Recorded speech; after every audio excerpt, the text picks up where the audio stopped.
இங்க தொழில் முதலீடுகள் வந்துருச்சு, நாங்க கொண்டு வந்துட்டோம் அப்படின்னு இவங்க சொல்றாங்க இல்லையா? எல்லா முதலீடுகள் டோட்டல் போன மாசம் வரைக்கும் 10,500,000 கோடினாங்க. இப்போ 11 நாங்க போன மாசம் அடுத்துக்கடுத்து 11 நாங்க இப்ப 13ன்னு ஏத்திட்டு போறாங்க. இவங்களுடைய டோட்டல் முதலீடுங்கிறதுக்கு முதல்ல வெள்ளை அறிக்கை இருக்கா நம்மள்ட்ட? வெள்ளை அறிக்கை கிடையாது. இவ்வளவு லட்சம் கோடி வந்தது, இவ்வளவு லட்சம் வேலைகள் வந்து நீங்களே அது எங்க காட்டுங்க? காட்டுங்க. காட்ட முடியாது. ஏன்னா இங்க வேலை வாய்ப்பு எல்லாமே வரும் வரும் வரும்னு சொல்றாங்களே ஒழிய வரல. அப்ப இந்த கணக்குல 35 லட்சம் பேருக்கு வேலைங்கிறது அடுத்த 5 ஆண்டுகளில் எப்படி இந்த 16,000 கோடி வந்தால் இங்கே 3,500 பேருக்கு வேலை என்பது போல். சரி, நீங்க முதல் தடவை போயிட்டு வந்தப்ப துபாயில ஒரு காமெடி நடந்தது இல்லைங்களா? நோபல் ஸ்டீல்னு ஒரு கம்பெனினாங்க. அப்புறம் இங்க இருந்த லூலு அங்க போய் பார்த்தோம்னு சொன்னாங்க. இப்ப கூட இங்க அம்பத்தூர்ல இந்த கம்பெனி போய் தான் அங்க பார்த்துட்டு வந்தேன்னு சொல்லி பார்த்துட்டு வந்தாரு. கேட்டா அதனுடைய எக்ஸ்டென்ஷனுக்காக பேசணும்னாரு. சார், எக்ஸ்டென்ஷனுங்கிறது இங்க இருக்கிறவங்கள்ட்ட பேசணும். இங்க இருக்கிறவங்கள்ட்ட சார் உங்களுடைய உற்பத்தி எப்படி இன்னும் எக்ஸ்டென்ட் பண்ண போறீங்க, எங்களுக்கு என்ன பண்ணணும், நாங்க இவ்வளவு சலுகை உங்களுக்கு தரோங்கிறது தான் எக்ஸ்டென்ஷன். நாட்டாமபுரத்துல ஒரு கவுண்டம் மாதிரி நேர நாட்டாமட்டு பங்காளி பங்காளிட்டு நாட்டாமன் அங்க போய் பேசுறேன்னு போனா யார்கிட்ட பேசுவாங்க? இவங்க சொன்ன கணக்குப்படி எல்லா பிரைவேட் கம்பெனிஸும் கணக்கு பண்ணி பார்த்தாலும் எல்லாத்தையும் இவங்க சொன்ன அத்தனை பேருக்கு வேலை, இவ்வளவு பேருக்கு வேலைன்னு கணக்கு பண்ணி பார்த்தாலும் 10 லட்சத்தை தாண்டல. இவங்க கொடுத்த கணக்கு 10 லட்சத்தை தாண்டல. அப்ப எங்க 35 லட்சம் பேர் யார் எங்க வேலைக்கு போனாங்க? இவர்கள் மூத்த குடும்பத்தில் உள்ள எல்லாருமே பல நூறு கோடி பல ஆயிரம் கோடின்னு தான் இவங்க பேர்ல வந்து குற்றச்சாட்டே வருது. பல ஆயிரம். இவங்க தெரிஞ்ச ஒருத்தர் ஃப்ரெண்டுங்கிறாரு 200 கோடிக்கு வாட்ச் கட்டிட்டு ஒரு 20 வாட்ச் போட்டு போட்டோ போட்டார். சரி, 12 வாட்ச் போட்டோ போட்டாரு. நம்ம எல்லாம் பார்த்தோம். இவருடைய சொந்தக்காரர் ஒருத்தர். அப்புறம் அவரை பத்தி என்ன நடந்தே தெரியாது.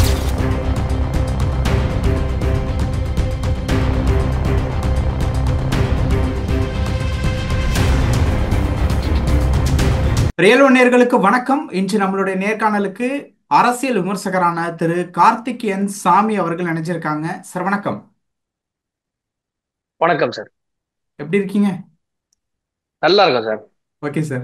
சார், இப்போ திமுகவினுடைய ஆட்சியில தொழில் முதலீடுகள் வந்து பல வகையில பெருகி இருக்கிறதா ஆளும் கட்சியினர் வந்து சொல்லிட்டு இருக்காங்க.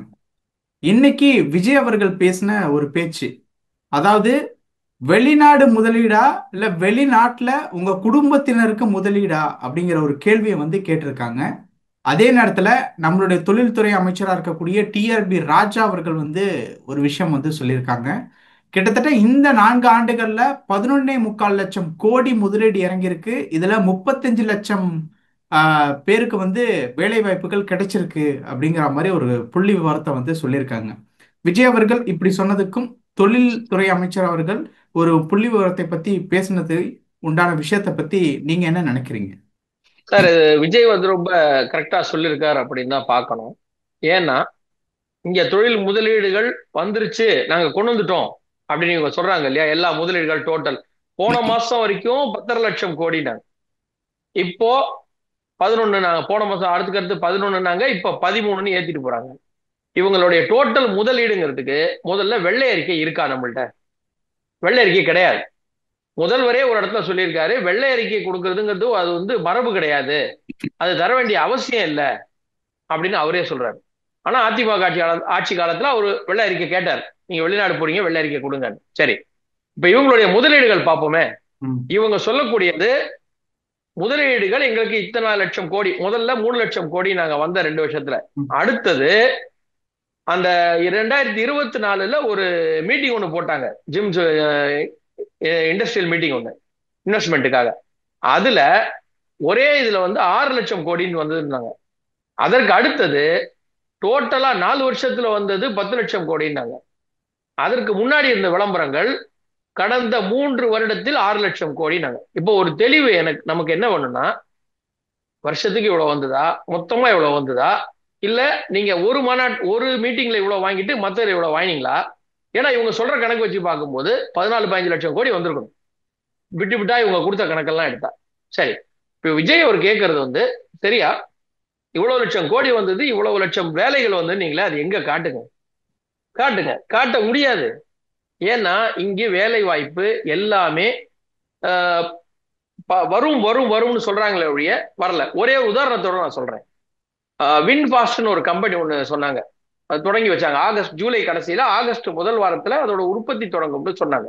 அதுல வந்த செய்தி அடிப்படையை வச்சு நான் முதல் உதாரணமா சொல்றேன். அதுல 3500 பேருக்கு வேலை, 16,000 கோடி இன்வெஸ்ட்மெண்ட்னு சொன்னாங்க. அந்த கணக்கு தான் இப்ப நீங்க கேட்டீங்க இல்லையா, இத்தனை லட்சம் கோடி, அது 16,000 கோடி இன்வெஸ்ட்மெண்ட் கணக்கு பண்ணா ஒரு கம்பெனியும் 25,000 30,000 வச்சா 11 லட்சம் கோடி. ஆனால் முதல்வர் அவர்கள் அந்த கம்பெனியை திறந்து வச்ச அன்னைக்கு அதனுடைய இன்வெஸ்ட்மெண்ட் ரூம் 1,100 கோடி. 1,100 கோடி.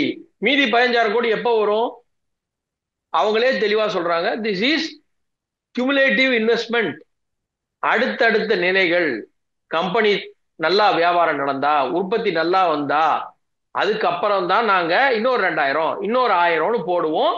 16,000 கோடிங்கிறது அடுத்த 5 ஆண்டு திட்டம். அப்போ வந்தது எவ்வளோ? 1,100 கோடி. சரி, வேலை எவ்வளவு பேருக்கு எடுத்திருந்தாங்க அன்னைக்கு அன்னைக்கு நிலைமையில? அதாவது முதல் வாரம், ஆகஸ்ட் முதல் வாரம் உற்பத்தி தொடங்குறது, அந்த முதல் கார் லான்ச் பண்றோம்னு சொல்லி அவங்க சொன்ன போது 200 பேர், வெறும் 200 பேர் வச்சுட்டு அவங்க ஃபர்ஸ்ட் கார் லான்ச்சிங்க்கு ப்ரொடக்ஷன் தொடங்கிட்டாங்க. சரிங்களா? ஒரு கார் மட்டும் தொடங்க மாட்டாங்க. லான்ச்சிங் சொன்னா ஒரு அளவுக்கு கார் வரும். 200 பேர் தான் வேலைக்கு எடுத்திருக்காங்க. 3,500 பேர் எப்ப எடுப்பாங்க? அந்த 16,000 கோடி வரும் பொழுது 3,500 பேர் அங்கே வேலைக்கு இருப்பார்கள். இதுதான் அளவு. அப்ப இந்த கணக்குல 35 லட்சம் பேருக்கு வேலைங்கிறது அடுத்த 5 ஆண்டுகளில் எப்படி இந்த 16,000 கோடி வந்தால் இங்கே 3,500 பேருக்கு வேலை என்பது போல் அடுத்த 5 ஆண்டுகளில் 11 லட்சம் கோடி வந்தால் வரும். அந்த கம்பெனி நடக்கலன்னா அவ்வளவுதான், முடிஞ்சிருச்சு. சரி, இதுல ஒப்பந்தம் போட்ட எல்லா கம்பெனியும் வந்துச்சா? வரல. எல்லா கம்பெனியும் வரல. இன்னைக்கும் நிறைய கம்பெனிகள் பார்ட்னர்ஷிப் தேடி அலைஞ்சிட்டு இருக்காங்க. இங்க சரியான பார்ட்னர்ஸ் கிடைக்கல, எங்களால பண்ண முடியலன்னு இடம் தேடிட்டு ஆள் தேடிட்டு இருக்காங்க கூட வரத்துக்கு. சரி, இவங்க கொடுத்த கணக்கை எடுத்துக்கங்க. 70% வந்து எல்லாருமே வந்து தொடங்குறதுக்கு ரெடி ஆயிட்டாங்க. 70% அனுமதி, அப்ரூவல் ஸ்டேஜ் தாண்டிடுச்சுன்னு சொன்னாரு அமைச்சர். சார், 70% தான் அப்ரூவல் ஸ்டேஜ் தாண்டிச்சுன்னு சொன்னா 30% என்ன ஆகுது? இதுக்கு மத்திய அரசு ஒப்புதல் கிடைக்கல, இங்க சரியான இது இல்ல. என்ன இல்ல? நீங்க இந்த வின்பாஸ்ட் கொடுத்த உதாரணத்தை திருப்பி சார் வந்தாங்க, பேசினாங்க, அவன் கரெக்டா 30வது நாள் அவங்களுக்கு இடம் அலாட் பண்ணிட்டோம், அவங்க கட்டடம் கட்ட ஆரம்பிச்சிட்டாங்க, 1 வருஷத்துல தொடங்கிட்டாங்கன்னு சொன்னீங்க. ஏன் மற்ற கம்பெனி எல்லாம் தொடங்க முடியல உங்களால? அப்ப அவங்க எல்லாம் யாரு? சரி, நீங்க முதல் தடவை போயிட்டு வந்தப்ப துபாயில ஒரு காமெடி நடந்தது இல்லைங்களா? நோபல் ஸ்டீல்னு ஒரு கம்பெனினாங்க, அப்புறம் இங்க இருந்த லூலு அங்க போய் பார்த்தோம்னு சொன்னாங்க. இப்ப கூட இங்க அம்பத்தூர்ல இந்த கம்பெனி போய் தான் அங்க பார்த்துட்டு வந்தேன்னு சொல்லி பார்த்துட்டு வந்தாரு. கேட்டா அதனுடைய எக்ஸ்டென்ஷனுக்காக பேசணும்னாரு. சார், எக்ஸ்டென்ஷனுங்கிறது இங்க இருக்கிறவங்கள்ட்ட பேசணும். இங்க இருக்கிறவங்கள்ட்ட, சார் உங்களுடைய உற்பத்தி எப்படி இன்னும் எக்ஸ்டென்ட் பண்ண போறீங்க, எங்களுக்கு என்ன பண்ணணும், நாங்க இவ்வளவு சலுகை உங்களுக்கு தரோங்கிறது தான் எக்ஸ்டென்ஷன். இவங்க தான், அதாவது ஒரு கம்பெனியோட, ஒரு கம்பெனி இன்டர்நேஷனல் கம்பெனிக்கு இந்தியன் சிஇஓன்னு ஒருத்தர் இருப்பாங்க, இந்தியாக்கான சிஇஓன்னு ஒருத்தர், அவர்கிட்ட தான் பேசுவாங்க. இவர் நேர கிளம்பி இங்கேருந்து நாட்டாமபுரத்துல ஒரு கவுண்டம் மாதிரி நேர நாட்டாமட்டு பங்காளி, பங்காளிட்டு நாட்டாமன் அங்க போய் பேசுறேன்னு போனா யார்கிட்ட பேசுவாங்க? இங்க இங்க இருக்கிறவங்கள்ட்ட சிஇஓட்ட மூலம் டிஸ்கஸ் பண்ணுவாங்க. அவங்க தான் ப்ராஜெக்ட் விஷயமா சொல்லி எங்களுக்கு இவ்வளவு இன்வெஸ்ட்மெண்ட் பண்ண போறோம் இதெல்லாம் அவங்க சொல்லுவாங்க. நீங்க நேரா போய் அவரை பார்த்தோம், ஒப்பந்தம் கையெழுத்து போட்டோம்னா இங்க இருக்கிற சிஇஓக்கு அங்கேயும் போனீங்க. இந்த இன்வெஸ்ட்மெண்ட் நீங்க வரப்போகுதா, அது உங்களுக்கு கொடுக்க முடியுமா? சார், எம்ஓயுங்கிறது என்ன? ஜஸ்ட் ஒரு புரிந்துணர்வு ஒப்பந்தம். அது வந்து நடக்கும் என்பது கட்டாயம் கிடையாது. ஏன் தெரியுமா? கிளியரா சொல்லலாம். ஒப்பந்தம் போட்டுட்டால், எம்ஓயு போட்டால் அந்த கம்பெனி இங்க வரும், இங்கே தொழில் முதலீடு செய்யும், அது நடக்கும் அப்படிங்கிறது உண்மை. 100% அப்படித்தான் நடக்கும் என்றால் எடப்பாடி அவர்கள் ஒப்பந்தம் போட்ட அத்தனை கம்பெனி இங்க வந்திருக்கணும். எடப்பாடி அவர் காலத்துல போய் ஒப்பந்தம் போட்டார் இல்லையா, அவரு டூர் போனார், இங்க மீட்டிங் நடத்தினார், இன்வெஸ்டர்ஸ் மீட். அதுல போடப்பட்ட ஒப்பந்தங்கள் என்ன ஆனது, ஏன் தொடங்கப்படவில்லை? இல்ல இப்ப இந்த டூர், எம்ஓயு இல்ல இல்ல இந்த டூர் எல்லாம் வந்து லிட்டரலா ஒரு வார்த்தையை மீன் பண்ணி சொல்றாங்க, டுபாக்கூர் வேலை அப்படிங்கிற மாதிரி. இல்ல, அதுதான் சொல்ல வரேன். இப்போ சரியான வார்த்தை கேட்டீங்க நீங்க, சரியான வார்த்தை. அதாவது இதான் கேட்டேன். இப்போ போயிட்டு வந்தால் 100% அந்த எம்ஓயு இங்கு ஊர்ஜிதப்படுத்தப்படும், தொழில் தொடங்கப்படும்னா அது சூப்பர் டூப்பர். இல்ல, போயிட்டு வந்தோம், பேசணும், அவங்க தொடங்குறது தொடங்காத அவங்க இஷ்டம்னா அது டுபாக்கூர். இல்ல இப்போ அதான் நீங்க சொன்ன 35 அந்த லட்சம் பேருக்கு வேலை அப்படின்னு சொல்லிட்டாங்கல்ல. வரல. நான் தான் கேட்கிறேனே, வேலை வரவில்லையே. நான் தான் கேட்கிறேனே. அப்புறம் இப்போ ஏன் தொழில்துறை வின்பாஸ்ட்ல, அமைச்சர் ஏன் இப்ப தொழில்துறை அமைச்சர் அப்படி சொல்லணும்? சார் அதான் திருப்பி சொல்றேன் சார், இந்த வார்த்தை ஜாலங்கள் ஒரே ஒரு உதாரணத்தோட நான் திருப்பி அதுதான் சொல்றேன். 3500 பேருக்கு வேலை இந்த நிறுவனத்தில் கிடைக்கும்னு சொல்லி வின்பாஸ்ட கணக்கு காட்டினாங்க சார். ஆனா 200 பேர் தான் எடுத்தாங்க. ஏன் எடுத்தாங்க? 3500 பேர் ஏன் எடுக்கல? 16,000 crore வரும்பொழுதுதான் 3500 பேருங்கிறது ஃபுல்ஃபில் ஆகும். இந்த 35 லட்சம் கோடிங்கிறது இந்த வார்த்தை ஜாலங்கள் திராவிட கட்சிக்கு ரொம்ப புதுசு கிடையாது சார். ரொம்ப புதுசு கிடையாது. அந்த வரும்போது பேசுறதுக்கு நேரம் இல்லை அந்த இடத்துல. அன்னைக்கு நான் சொல்றது ஒரு 50 வருடம் முன்னாடி ஒருத்தர் பேச வராரு, பேச டைம் இல்ல, லேட் ஆயிடுச்சு. அதை எப்படி தெரியுமா மாத்தினாங்க? நேரமோ 10:30, மாதமோ சித்திரை, உங்களுக்கு வரும் நித்திரை, வணக்கம்ட்டு போனாங்க. இவங்க லேட்டா வந்து மீட்டிங் ஆரம்பிக்க முடியல அண்ணாதுரை அவர்கள் காலத்தில். அப்போ வார்த்தை ஜாலங்கள் இங்கே திராவிட கட்சிகளுக்கு புதுசு கிடையாது. நாங்க கொண்டு வந்துட்டோம், 35 லட்சம் பேருக்கு வேலை கொண்டு வந்து விட்டோம்னு சொல்றாங்க இல்லையா? அவங்களுக்கு இங்க வேலை எந்தெந்த கம்பெனில எவ்வளவு பேர் கொடுக்க சொல்லுங்க. ஒரு ஒரு சொல்றேன். இவங்க டிஎன்பிசிபி பொல்யூஷன் கண்ட்ரோல் போர்ட்ல 3 பேர் அப்பாயின்ட் பண்ணாங்க சார். எல்லாம் 64, 65 வயசு ரிட்டையர் ஆனவங்கள. எதுக்கு நீங்க வந்து கவர்மெண்ட்லயே யங்ஸ்டர்ஸ்க்கு வேலை கொடுக்கல, வேலை கொடுக்கல, கவர்மெண்ட் எடுக்கல. நீங்க கவர்மெண்ட் வேலை எடுக்க கூடாது. எல்லா கவர்மெண்ட் இடத்துக்கும் ஒன்லி த்ரூ டெண்டர், இது சோர்ஸ் அவுட் சோர்சிங்ல தான் வேலைக்கு ஆள் எடுக்கணும்னு ஜிஓ 152 போட்டுட்டீங்க. சோ இந்த 35 லட்சம் வேலை இளைஞர்களுக்கு வேலை என்பது அரசுல கிடையாது, ஒன்லி பிரைவேட். அந்த பிரைவேட் கம்பெனி எத்தனை? இவங்க சொன்ன கணக்குப்படி எல்லா பிரைவேட் கம்பெனிஸும் கணக்கு பண்ணி பார்த்தாலும் எல்லாத்தையும் இவங்க சொன்ன அத்தனை பேருக்கு வேலை, இவ்வளவு பேருக்கு வேலைன்னு கணக்கு பண்ணி பார்த்தாலும் 10 லட்சத்தை தாண்டல. இவங்க கொடுத்த கணக்கு 10 லட்சத்தை தாண்டல. அப்ப எங்க 35 லட்சம் பேர் யார் எங்க வேலைக்கு போனாங்க? இங்க அதான் சொல்றேன், விஜய் ஒரு கேட்ட மாதிரி கேள்வி, எங்க போனாங்க சார் சொல்லுங்க. கம்பெனி பேர்னா வருது, அதுல வேலை வரும், அதுதான் எங்களுடைய சாதனை. எப்படி சாதனை ஆகும்? நீங்க வேலை கொடுத்து அவன் சேர்ந்தாதான் சாதனை. இங்க வேலையே இல்லாம அவ்வளவு பேர் கஷ்டப்படுறாங்க. நீங்க திருப்பி சொல்ற, இவங்க ஒரு அறிக்கை ஒண்ணு கொடுக்குறாங்க, மத்திய அரசு கொடுத்த அறிக்கை, நாங்க வந்து இவ்வளவு பேருக்கு 2வது இடத்துக்கு வந்துட்டோம் தொழில்துறையில அப்படின்னாங்க. ஏற்கனவே இருக்கிற கம்பெனிஸ் எஸ்டாப்ளிஷ் கம்பெனிஸ் அந்த தொழில்துறையில பண்ணிக்கிட்டு இருக்கிறாங்க. இவங்க பண்ணிக்கிட்டு இருக்காங்க. அதுலதான் இவங்க சொல்லிட்டு இருக்காங்க புதுசான வேலை வாய்ப்பு எங்க. ஏன்னா இவங்க துபாய் போனதே நோபல் ஸ்டீல் ஒரு கம்பெனி சொன்னாங்க சார். அந்த கம்பெனி என்னங்கிறது எல்லாருக்குமே தெரிஞ்சு போச்சு. அப்ப அதுவே டுபாக்கூர் தானே, அங்கேயே டுபாக்கூர் ஸ்டார்ட் ஆயிடுச்சுல. லூலு தொடங்கப்படும் சொன்னாங்கல்ல, லூலு எங்க சார் தொடங்குறாங்க? 4 வருஷம் ஆச்சு சார். லூலு எங்க சார் தொடங்குனாங்க? லூலு தொடங்குனா அதன் மூலமாக வேலை. கோயம்புத்தூர்ல தொடங்குறது. அந்த லூலு இவர் துபாய் போறதுக்கு முன்னாடி போடப்பட்ட ஒப்பந்தம், அதற்கு முன்னால போட்ட ஒப்பந்தம். அது வந்து ஆகஸ்ட் மாசம் கிட்டத்தட்ட போட்ட ஒப்பந்தம். இவர் போனது அதுக்கு 3 மாசத்துக்கு அப்புறம் தான் இவர் கிளம்புறாரு. அந்த கோயம்புத்தூர் லூலுவை அந்த ஓனரு ஆகஸ்ட் மாசமே அறிவிச்சிட்டாரு. அப்போ அந்த வருஷம் இவர் அதுக்கு 3 மாசம் அப்புறம் தான் துபாய் போனாரு. எப்படி இவர் 3 மாசத்துக்கு முன்னாடியே இங்க எல்லாம் பேசி முடிச்சுட்டு டைம் டிராவல்ல போனாரா? இவர் டைம் டிராவல்ல போய் அங்க போட்டு வந்தார ஒப்பந்தம். அந்த லூலுவை நீங்க கணக்கு எடுக்காதீங்க கோயம்புத்தூரை. இவங்க சென்னையில லூலு வருதுன்னு சொன்னாங்க. எங்க வந்துச்சு? ஒரு லூலு சூப்பர் மார்க்கெட் மாதிரியான விஷயங்களையே கொண்டு வர முடியல இங்க. இப்போ ஒரு சமீபமா ரயில் பெட்டிகளுக்கு அந்த இணைப்புகள், அந்த பிரேக் எல்லாம் செய்யக்கூடிய ஒரு தொழிற்சாலை போய் நாங்க பார்த்துட்டு வந்தோம் ஜெர்மன்ல. நாங்க அது இங்க அம்பத்தூர்ல ஓடிட்டு இருக்கிற கம்பெனி, செல்வி ஜெயலலிதா காலத்துல இருந்து. அவங்கள்ட்ட போய் எக்ஸ்டென்ஷனுக்கு பேசணும். சரி, இப்ப இந்த இடத்துல அப்ப அந்த முதலீடுகள்லாம் மூத்த குடும்பத்துக்கு போகுதா அப்படிங்கிற ஒரு கேள்வியும் கேட்டிருக்காரு. வெளிநாட்டுல முதலீடா இல்ல உங்களுடைய முதலீடுகள் வெளிநாட்டுலயா? அது சொன்னீங்கன்னா அது பொறுத்த. ஏன்னா இங்க வரல, இவர்கள் அடிக்கடி அங்கே போனதும், இவர்கள் மூத்த குடும்பத்தில் உள்ள எல்லாருமே பல 100 கோடி பல 1000 கோடின்னு தான் இவங்க பேர்ல வந்து குற்றச்சாட்டே வருது. பல 1000. இவங்க தெரிஞ்ச ஒருத்தர் ஃப்ரெண்டுங்கிறாரு 200 கோடிக்கு வாட்ச் கட்டிட்டு ஒரு 20 வாட்ச் போட்டு போட்டோ போட்டார். சரி, 12 வாட்ச் போட்டோ போட்டார். நம்ம எல்லாம் பார்த்தோம். இவருடைய சொந்தக்கார ஒருத்தர். அப்புறம் அவரை பத்தி என்ன தெரியாது. இப்போ இவங்க கூட இருக்கவங்க எல்லாருமே பல 100 கோடி 1000 கோடின்னு வெளிநாட்டுல இல்ல சார். இப்போ மட்டும் கிடையாது, இதற்கு முன்னாடி 10 ஆண்டுகளாக ஒன்றுமே செய்யாமல் இருந்த ஒரு நிறுவனம் திடீரென்று 10,000 கோடிக்கு நாங்க கம்பெனி தொடக்கிறோம், நாங்க 5,000 கோடிக்கு இன்வெஸ்ட் பண்ணி சென்னை பூரா நாங்க வந்து கட்டடம் கட்டுறோம்னா எந்த முதலீடு யாருக்கிட்டே இருந்து வந்தது?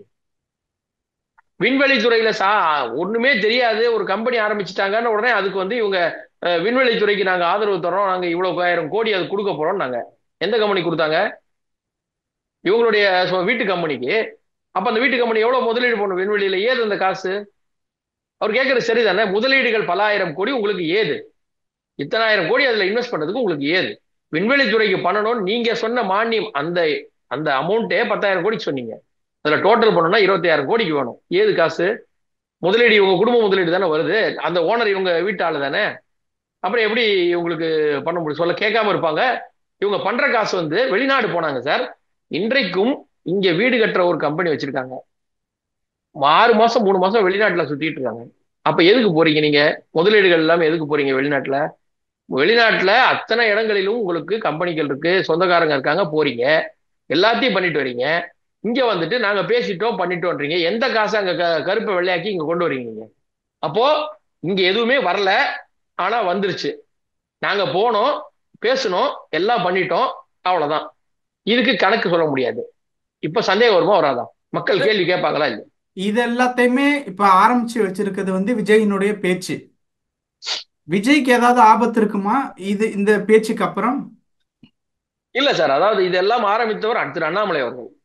அவர் இப்போ வந்து விஜய் அவர்கள். ஏற்கனவே இல்ல, அண்ணாமலை அவர்கள் பேசிய தொடர்ச்சியாக அதுக்கப்புறம் ஃபைல்ஸ் எல்லாம் டிரைவ் ஃபைல்ஸ் எல்லாம் சொன்னாரு. பட் வெளிநாட்டு பயணத்தை பத்தி எல்லாம் ஆரம்பிச்சாரு.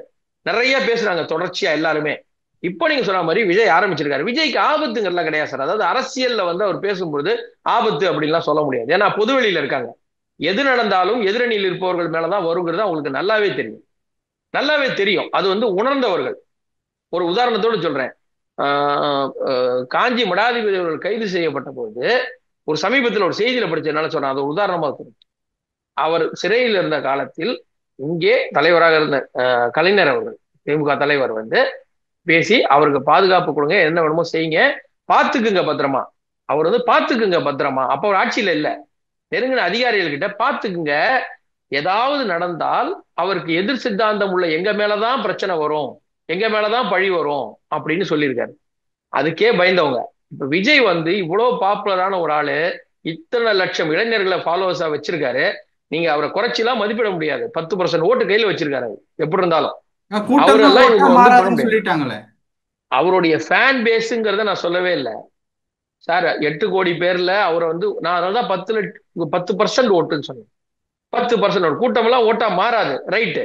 அப்ப அதேதான் இவங்களுக்கும். ஆனால் அவருக்கு நடுநிலையாளர்களும் சேர்ந்து அவருக்கு வாக்களிக்க தயாரா இருக்கிறாங்க. பெண்கள் நிறைய தயாரா இருக்காங்க. அதனாலதான் ஒரு 10% வாக்கு கையில வச்சிருக்காரு. அவரை சாதாரணமா இவருக்கு ஆபத்துங்கிறலாம் பண்ண முடியாது சார். இன்னைக்கு இருக்கக்கூடிய இடத்துல, அவர் இருக்கக்கூடிய இடத்துல அதெல்லாம் பண்ணவே முடியாது. ஏன்னா அவருடைய ஆதரவாளர்கள், தொண்டர்கள் எல்லாரையும் நீங்க கணக்கு எடுக்காதீங்க. இன்னைக்கு பொதுவெளி சமூகத்துல சட்டம் எதை மீறிலாம் இவங்களால கை வச்சிடலாம் முடியாது. சோ அதெல்லாம் நம்ம அப்படி பயப்பட வேண்டிய அவசியம் இல்லை. ஆனால் அரசியல் ரீதியாக அவர் பழிவாங்கப்படலாம். சில நெருக்கடிகள் தரப்படலாம். அவருக்கு இதெல்லாம் பேசுறாருன்னு சொல்லிட்டு நெருக்கடிகள் தரலாம். அதெல்லாம் நடக்கும். ஆனா அந்த மற்ற ஆபத்தெல்லாம் அவர் வரதுக்கு வாய்ப்பு இல்லை. ஆனால் அவர் கேட்ட கேள்விக்கு இவர்கள் பதில் சொல்ல மாட்டார்கள் என்பது உண்மை. பதில் சொல்ல மாட்டாங்க. அவரை வேற விதமா தாக்குவாங்க. அவரை ஓகே. பர்சனலா அட்டாக் பண்ணுவாங்க, பர்சனலா பேசுவாங்க. அப்படிதான் பண்ணுவாங்களே ஒழிய அந்த மாதிரி நடக்கிறதுக்கு வாய்ப்பு இல்லை. Okay sir. பல விஷயங்கள் பேசியிருக்கோம். நேரத்துக்கு ரொம்ப நன்றி சார். நன்றி சார்.